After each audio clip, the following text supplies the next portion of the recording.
आकाशवाणी दिल्ली से प्रस्तुत है कार्यक्रम स्वास्थ्य पत्रिका हमारी सेहत।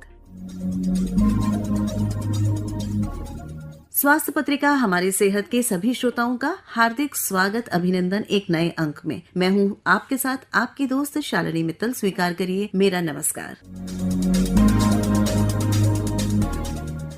गुर्दे के रोगों का घरेलू उपचार, इस विषय पर आइए सुनते हैं एक भेंट वार्ता। विशेषज्ञ हैं जीवन शैली जनित रोगों का उपचार करने वाले विशेषज्ञ डॉक्टर विश्वरूप रॉय चौधरी। आपसे बात कर रही हैं शालिनी मित्तल। आज हम अपने कार्यक्रम में लेकर आए हैं एक भेंटवार्ता जिससे आपको बहुत लाभ होगा, ऐसी हम उम्मीद करते हैं। तो हम चाहेंगे कि आज हमारे श्रोताओं को बताएं कि गुर्दे के रोग और उनका घरेलू उपचार कैसे किया जा सकता है। सबसे पहले स्वागत का धन्यवाद, थैंक यू। तो सर, हमारे श्रोता जानना चाहेंगे कि गुर्दा बहुत इंपॉर्टेंट पार्ट है हमारे शरीर का, बहुत इसके कार्य होते हैं, पर अगर इसमें खराबी आ जाए तो जीवन अस्त व्यस्त हो जाता है। तो पहले जान लेते हैं कि कौन से ऐसे रोग हैं जो गुर्दे में हो सकते हैं और आमतौर पर देखे जाते हैं।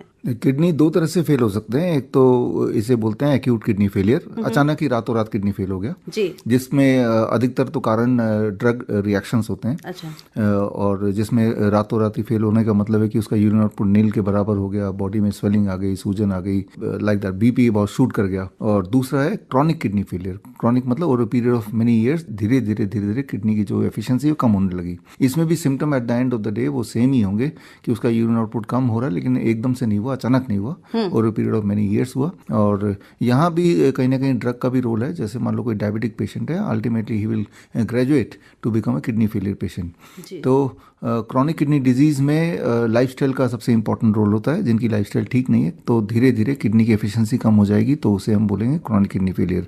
इस केस में किडनी में बहुत सारे इन्फ्लेमेशन बन जाते हैं, किडनी के सेल मरने लगते हैं, किडनी की एफिशिएंसी डाउन होने लगती है। As a result kidney stops working. तो यही दो तरह से आपकी किडनी मेजर बेसिकली ब्रॉडली आपने बता दिया, ये दो तरीके से हो सकती है। पहला जो कारण आपने बताया था कि कोई ड्रग के कारण भी हो सकता है।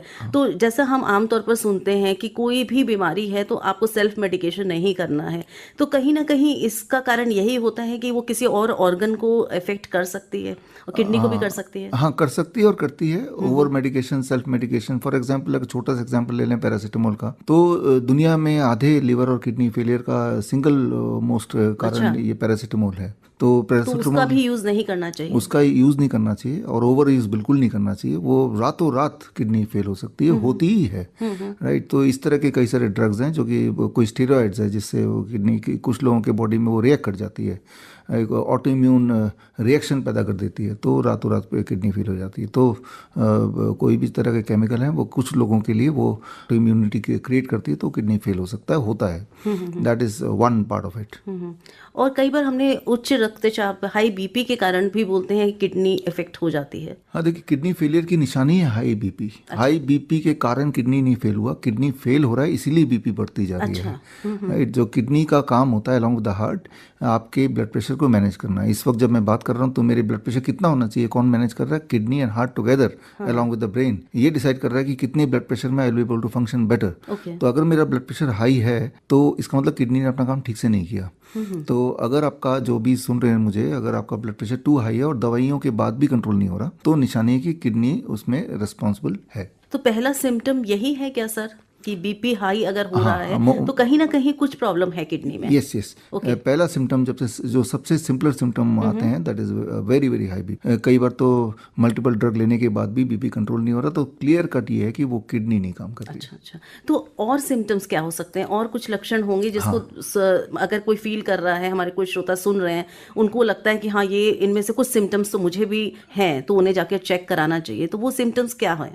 देखिए, इसमें जो दूसरा सिम्टम है, rather the most important symptom, सबसे बड़ा सिम्टम है कि बैठे बैठे आपके पैरों में सूजन अगर आ जाती है, तो वाटर रिटेंशन हो जाता है, तो क्लियर कट है कि आपकी किडनी ठीक से काम नहीं कर रही है। तीसरा सिम्टम है, पूरे 24 घंटे में अगर आपका यूरिन आउटपुट आधे लीटर से कम है, तो ये तीसरा सिम्टम हो गया, तो वो तो कोई घर पे चेक कर सकता है ये भी। चौथा सिम्टम ये होगा कि उसकी वीकनेस आएगी क्योंकि बॉडी में पानी भरा हुआ है, पानी भरा है तो ब्लड प्रेशर भी हाई है, और इचिंग होगी, अनयूजुअल इचिंग होगी, उल्टी आएगी बार बार, जिसका कोई अनएक्सप्लेन्ड उल्टी बोल सकते हैं। तो ये सारे मुख्य सिम्टम है एक किडनी टू डिफाइन कि हाँ ये किडनी पेशेंट है। डॉक्टर साहब, आपने कहा पैरों में सूजन आ जाएगी बैठे बैठे, तो क्या बॉडी के और ऑर्गन्स में, कई बार फेस में भी लोगों की काफी सूजन होती है, तो वो भी यही इंडिकेट करती है क्या? हाँ, देखिए सूजन पैरों में बिगनिंग में आएगी। अच्छा। और फिर धीरे धीरे सूजन बाकी ऑर्गन्स में भी आएगी और चेहरे पे आएगी, पूरे बॉडी में सूज जाता है या जा सकता है।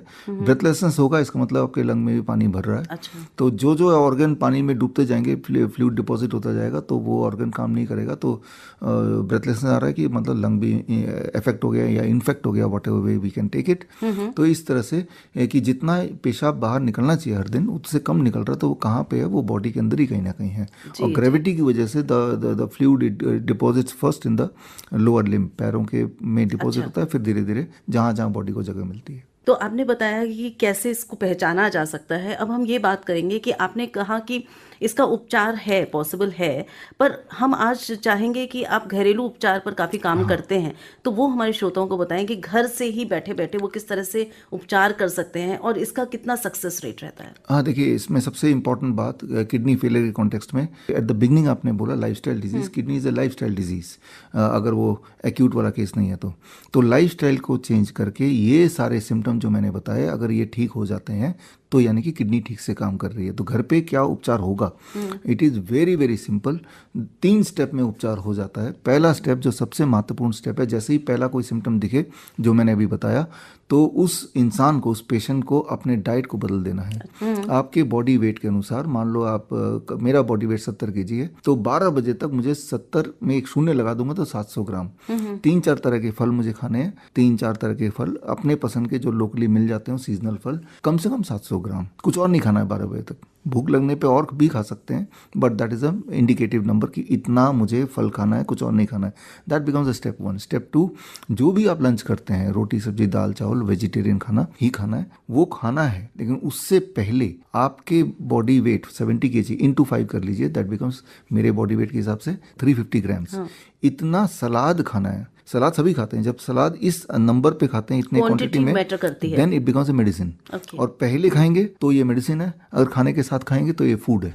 अच्छा। That is very important, right. तो सलाद इतना खा लिया, वी कॉल इट प्लेट 1। अब आप अपना रोटी सब्जी दाल चावल जरूर खाइए। कितना गैप होता है इसके बीच? कोई गैप नहीं। आप लंच में बैठे हैं तो पहले सलाद खाया, वो आपकी भूख और एपेटाइट बढ़ाएगी भी। तो यानी कि आपकी भूख बढ़ेगी, तो जहाँ 2 रोटी खाते थे नॉर्मली, सलाद खाने के बावजूद भी वहाँ 3-4 रोटी भी खा लेंगे, और एपेटाइट बढ़ना मतलब ठीक हो रहे हैं। एक आखिरी बात, डिनर आपको 6 बजे तक ही फिनिश करना है, सनसेट के साथ। Very very important, we call it time as medicine. शाम ढलने से पहले आपका आखिरी भोजन हो जाना चाहिए। डिनर भी वही है जो अभी मैंने लंच के लिए बताया।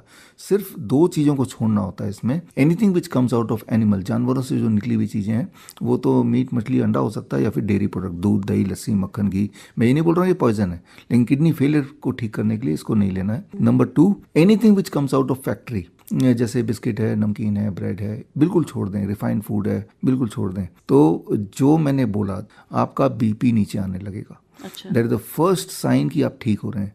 बीपी घर पे ही मेजर कर सकते हैं, बीपी नीचे आएगा। और अगर आपका ये, that is the first stage of kidney failure, से बीपी आउट ऑफ कंट्रोल है। Second stage of kidney failure के पेशेंट अगर हैं तो सूजन पैरों में दिखना शुरू हुआ है अभी, तो इसके लिए एक इंटरवेंशन और करना पड़ेगा। डाइट रखिए करीब 1 हफ्ते तक। 1 हफ्ते में बीपी मोस्टली कंट्रोल आ गया होगा, आपकी सूजन भी मोस्टली कंट्रोल आएगी। पूरी ठीक नहीं हुई है, ठीक नहीं हुई है तो आप एक और इंटरवेंशन ऐड कर लीजिए। आप अपना बेड, ध्यान से सुनना पड़ेगा, बेड में 4 पाए होते हैं आपके, 4 लेग्स, उसमें से 2 लेग जिस तरफ आपके पैर है उस तरफ 2 लेग, उन दोनों लेगों के नीचे 3 ईंटें रखनी है, तो वो उसकी हाइट बढ़ जाएगी at angle of 10 degree, that is about 1 feet higher. अब आपको उस पर लेटना है खाली पेट, सुबह जब पेट खाली होता है, करीब 2 घंटे। चाहे वो सो जाइए, आप नींद में हो जाए या ऐसे लेटें, जब आप ये करेंगे, इसे बोलते हैं हम हेड डाउन टिल्ट। तो ग्रेविटी से ब्लड पैरों से किडनी की तरफ जाके इकट्ठा होती है,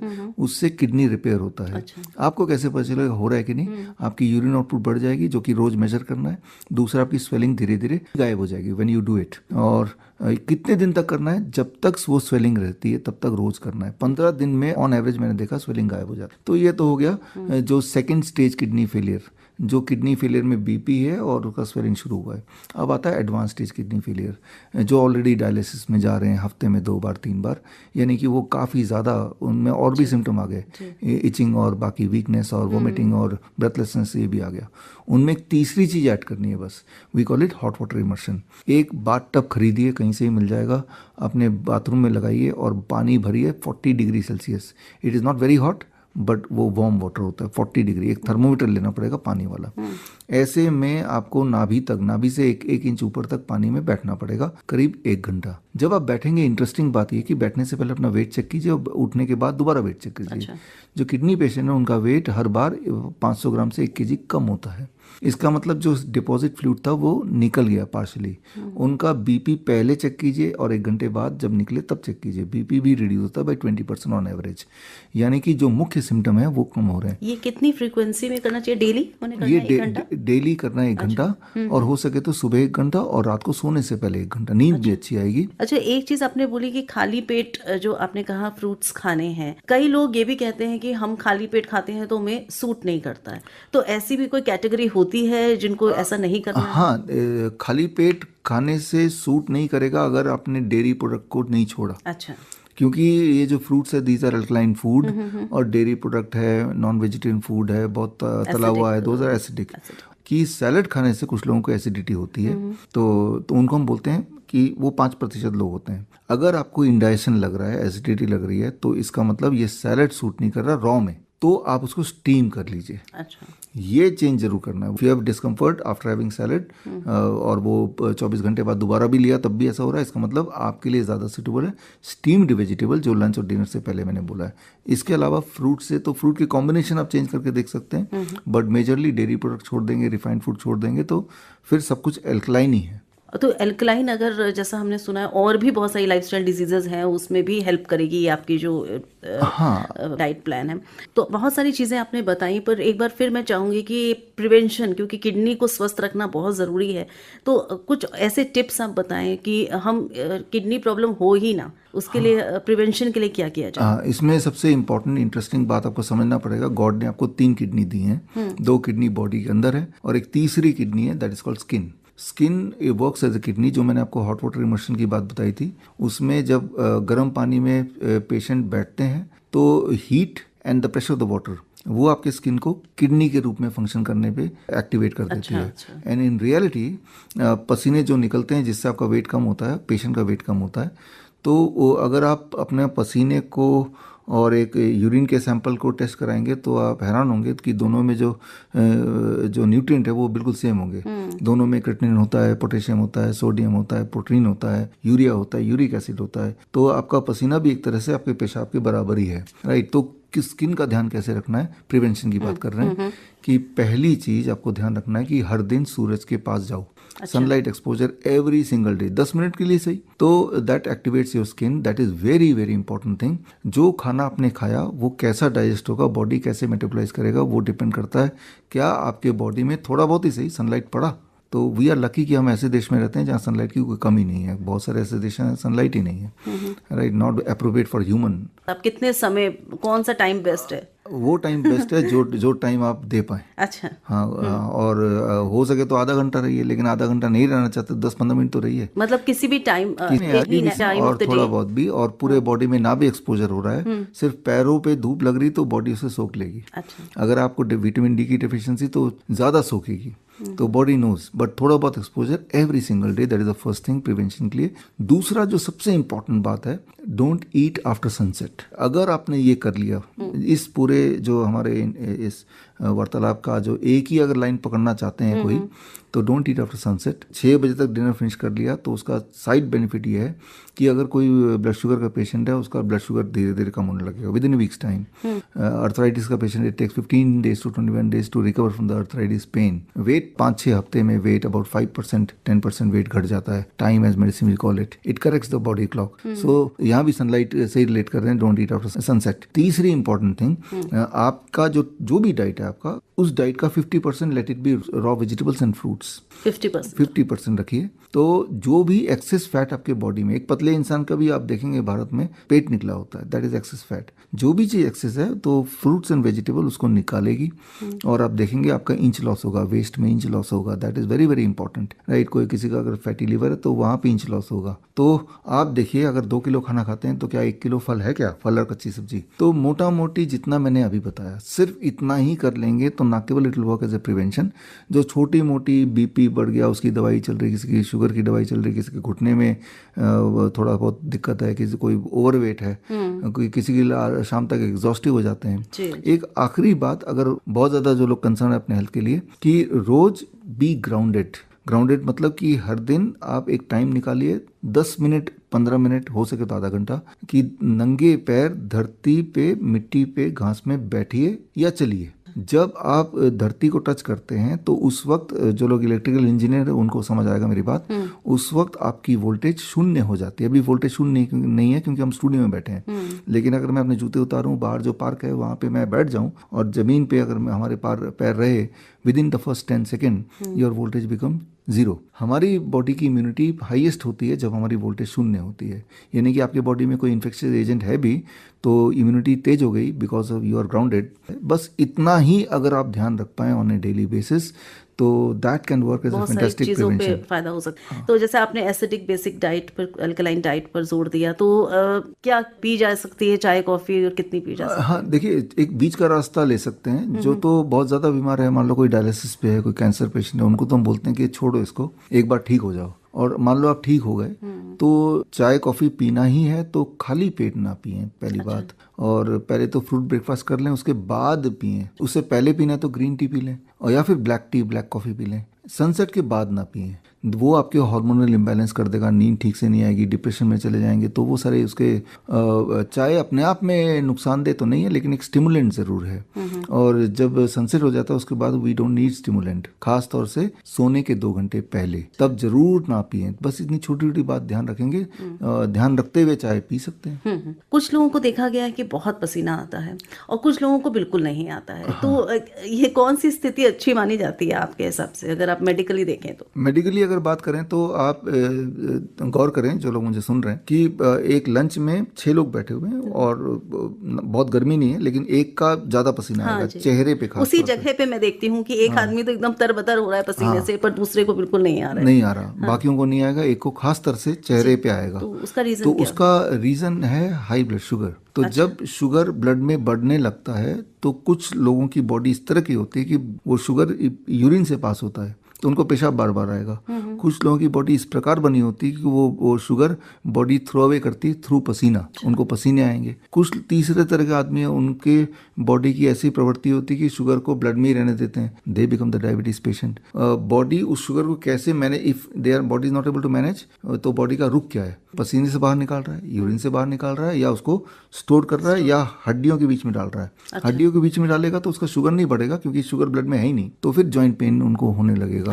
खास तौर पे कुछ खाया और उसके बाद ही आप नोटिस करेंगे जॉइंट पेन जो था वो थोड़ा और बढ़ गया। तो वो शुगर डिपॉजिट कहाँ हो रहा है, पसीने से भी आ रहा है तो भी आप शुगर पेशेंट ही हुए, उनका शुगर भी फाइनली बढ़ जाता है। और पसीना अनयूजुअल आना खाते खाते ये निशानी है कि you are progressing towards the diabetes. तो आपका जो है कि सवाल, ज़्यादा पसीने का ये मतलब एक मतलब होता है, आदिकाल से आयुर्वेद में यही लिखा हुआ है। जी जी जी। तो बहुत सारी जानकारी आज हमारे इस कार्यक्रम के माध्यम से हमारे श्रोताओं तक पहुंची। उम्मीद है कि ये सारी जानकारी बहुत लाभकारी रहेगी आप सबके लिए, और धन्यवाद देना चाहेंगे। तो बहुत बहुत धन्यवाद यहाँ आने के लिए। धन्यवाद, थैंक यू। गुर्दे के रोगों का घरेलू उपचार, अभी इस विषय पर आपने ये जानकारी सुनी। विशेषज्ञ थे डॉक्टर विश्वरूप रॉय चौधरी। आपसे बात कर रही थी शालिनी मित्तल। आज के इस कार्यक्रम में बस इतना ही, फिर मिलेंगे अगली बार। तब तक के लिए स्वीकार करिए हमारा नमस्कार।